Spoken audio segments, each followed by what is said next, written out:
मैंने चंद एक बातें मज़ीद अर्ज़ करनी है जिसका यौमिया मुझे वास्ता पड़ता है अपने से रब्ता करने वाले हजरात से, ताल्लुक़ रखने वाले अहबाब से। पहली बात, वॉइस मैसेज न करें, लिख कर पैगाम भेजा करें और लिखे उर्दू में। बहुत सारे लोग कहते हैं कि मुझे उर्दू नहीं आती। भाई ट्रांसलेटर मौजूद है, आप तर्जमा करके भिजवा दें। वॉइस मैसेज न करें, लिख कर करें, उर्दू में करें। नंबर 2, जब कोई बात कहनी हो तो पूरी बात लिखें। अस्सलामु अलैकुम वरहमतुल्लाहि वबरकातुहू, मैं आपसे बात करना चाहता हूँ, या मेरे लिए फ़लाँ दुआ कर दें, या मुझे फ़लाँ मसला बता दें, या मेरा फ़लाँ आपसे काम है। पूरी बात लिखें। बहुत सारे अहबाब अस्सलामु अलैकुम वरहमतुल्लाहि वबरकातुहू लिख देते हैं, फिर इंतज़ार करते हैं। जब मैं वालेकुम अस्सलाम वरहमतुल्लाहि वबरकातुहू कहता हूँ तो फिर यह लिख कर बात करते हैं, या वॉइस मैसेज करते हैं, या कॉल कर देते हैं। अब बताएं कितनी दुश्वारी पेश आ रही है। अगर सलाम के साथ पूरी बात लिख दी जाए तो मैसेज पढ़ने के बाद समझ आ जाता है कि ये बंदा कौन है और बात क्या कहना चाहता है। नीचे अपना नाम, अपना तारुफ भी लिख दिया करें। बहुत सारे अहबाब एक मैसेज लिखते हैं और कुछ दिनों बाद फिर दोबारा करते हैं, याद दहानी लिख देते हैं, सिर्फ याद दहानी। मैं कहता हूँ आप कौन हैं? कहते मैंने हफ़्ता पहले मैसेज किया था। मैंने कहा मैंने पूछा आप कौन हैं, मैंने ये तो नहीं पूछा कि आपने हफ़्ता पहले मैसेज किया है, 10 दिन पहले किया। चूँकि मैसेज बहुत ज़्यादा आते हैं और मैं मैसेज महफूज नहीं रखता, जवाब देता हूँ फिर उसको ख़त्म कर देता हूँ, जवाब देता हूँ फिर ख़त्म कर देता हूँ। वो बंदा समझता है कि जो मैंने 10 दिन पहले या महीना पहले मैसेज किया था इसने अपने पास रखा हुआ है और दोबारा मेरे मैसेज को देख कर फिर मेरे लिए कोई फ़ैसला कर लेगा। तो अस्सलामु अलैकुम वरहमतुल्लाहि वबरकातुहू लिखें, अपनी पूरी बात लिखें और नीचे अपना नाम और पता लिख दें ताकि समझ आए कि आप बात क्या कहना चाहते हैं। तीसरी बात, हर बात मुझे ना बताया करें। कभी दुनिया में कोई शख्स फौत होता है तो मेरे ताल्लुक़ वाले अक्सर अहबाब मुझे पोस्टें भिजवाते हैं, मैसेज करते हैं, मुझे ना बताएं। हमारे पास एक इंतज़ाम मौजूद है, अल्हम्दुलिल्लाह मुझ तक ख़बर पहुँच जाती है। हर साथी ये तकलीफ़ ना करे। किसी को कोई अच्छी पोस्ट लगती है तो भिजवा देंगे, कोई अच्छी चीज़ आएगी तो भिजवा देंगे। मैं पूछता हूँ कि मुझे आपने क्यों भेजा है? हम चाहते हैं आपको भी पता चल ले, हम चाहते हैं हम ये भी कर लें। तो आप ये तकलीफ़ ना फरमाया करें, इससे वक्त काफ़ी लगता है। चौथी बात, हर बात पर फतवा न लिया करें। साथ ही हर बात पर फतवा लेते हैं और अपने मसाइल नहीं दूसरों के मसाइल के बारे में फतवा लेते हैं। कुछ दिन कबल मुझसे एक साथी ने मसला पूछा और वो तिजारत का था और इत्तेफाक से मेरे इल्म में था कि इनके घर के कुछ मसाइल भी हैं। तो मैंने कहा मसला आपका है? क्या जी नहीं। मैंने कहा किसका है? कहते जी फ़लाँ का है।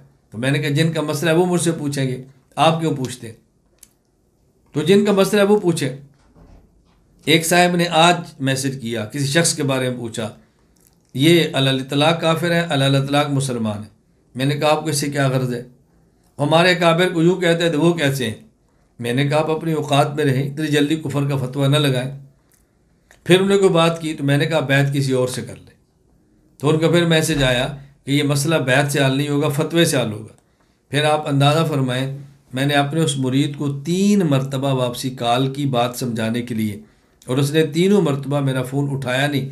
मैसेज कर रहा है, कॉल देख रहा है और वापसी मैसेज करता है कि मुझे आपसे खौफ महसूस होता है बात करते हुए। मैंने बस ये काम किया कि मुरीदीन की फ़हरिस्त में से उसका नाम काट दिया, बस। अब किसी और से बैत का ताल्लुक़ कायम कर लो। जब आपने बैत करनी है तो आपको बात कही जाए तो आप उस पर अमल क्यों नहीं करते? मैंने ग़ालिबन कोई महीना कबल अपने मुताल्लिक़ीन जो मुरीदीन हैं तमाम को एक मैसेज किया, आप हज़रात अगर मुझसे बैत रखना चाहते हैं तो आप इस फार्म को फिल करके भिजवा दें, वगरना किसी और से बैत कर लें। कई अहबाब थे जिनने वापसी मैसेज किया, नाम पता लिखा, मैंने नाम रख लिया। बहुत सारे थे, मैंने उनका नाम काट दिया। अब किसी का मैसेज आया, मैं जी उम्रे के अंदर वो फ़ारिग होकर मैसेज करता हूँ।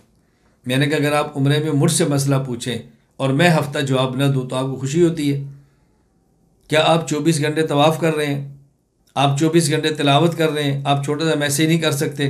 आप बैत किसी और से कर लें। बहुत सारे अहबाब तो मैंने उनके नाम ख़त्म कर दिए। बाद में मुझसे रब्ता किया, मैंने कहा आप कौन हैं? मैं जी फ़लाँ हूँ। मैंने किसी से बैत कर लें? कहा जी मेरी आपसे बैत है। मैंने कहा मैंने आपकी बैत ख़त्म कर दी है। और मैं तकरीबन हर साल कोशिश कर दूँ साल के आगाज़ में एक मरतबा अपने मुरीदीन को मैसेज कर दूँ, भाई आप हजरात किसी और से बैत कर लें जो साहिब निस्बत बुज़ुर्ग आपकी पहुँच के अंदर हो, जिससे आपका राब्ता होता हो, आपका मिजाज मिलता हो। बैत का मकसद इसलाह है, बैत का मकसद ताल्लुक़ बराए ताल्लुक़ नहीं है। और मुझे अल्लाह गवाह है बहुत मुरीदीन इकट्ठे करने का शौक़ नहीं है। मेरी ख्वाहिश है कि उम्मत की इसलाह हो, अफराद ठीक हो। जो राब्ता करता है, बात मानता है, उसको बार बार बात बताते खुशी भी आती। और जब आपने बात माननी नहीं है तो फिर बैत का फ़ायदा क्या होगा। छठी बात, मैं अमूमन कोई पैगाम भिजवाता हूँ तो साथी उस फ़ाइल के नीचे या किसी तहरीर के नीचे कभी माशाअल्लाह, कभी जज़ाकल्लाह, कभी दिल खुश हो गया, कभी ऐसा करेंगे। मैं कहता हूँ ये मैसेज आप न किया करें, बस फ़ाइल मिले आप उसको पढ़ लें। मैं मैसेज खोल के देखता हूँ कि किसी का जवाब रह ना जाए। इसी तरह बस औक़ात खानक़ाह मजलिस के मैसेज मैंने कर दिया तो आगे जवाब आता है जी शिरकत करेंगे जी इंशाअल्लाह हाज़िर होंगे। ये बात लिखने की ज़रूरत नहीं है, बस आप खानक़ाह मजलिस के अंदर आए और सुने। मेरा मकसद ये है कि आप अपने मैसेज को ज़ाया होने से बचाएं। जब काम का मैसेज करेंगे तो जवाब आएगा, और जब काम के मैसेज नहीं करेंगे, फजूल मैसेज करेंगे, तो ज़ाहिर है मैं उसको फिर देखना छोड़ दूँगा।